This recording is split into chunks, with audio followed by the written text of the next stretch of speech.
একবার ভাবুন তো, যদি একটা রাস্তা দিয়ে আপনি হেঁটে যাচ্ছেন আর সেই রাস্তায় হাজারো কাঁকড় পাথর পড়ে আছে, কিন্তু আপনি একটা ভালো জুতো পরে আছেন, তাহলে আপনি অনায়াসেই সেই রাস্তা দিয়ে হেঁটে পার হয়ে চলে যেতে পারবেন।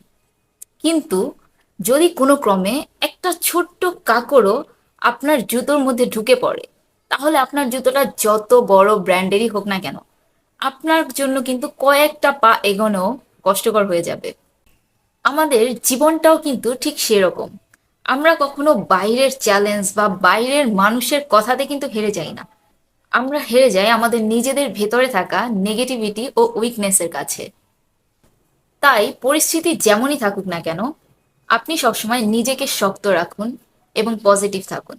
যদি আপনি আপনার মনকে ট্র্যাকে রাখতে পারেন, তাহলে বাইরের পরিস্থিতি যতটাই প্রতিকূল হোক না কেন, জীবনে যতই ঝড়ঝাপটা আসুক না কেন, আপনি অবশ্যই সামলে উঠতে পারবেন।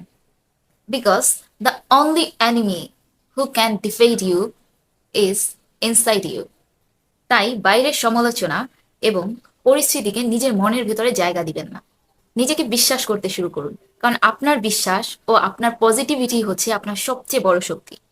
So protect your peace and everything else fall into place. Bye by.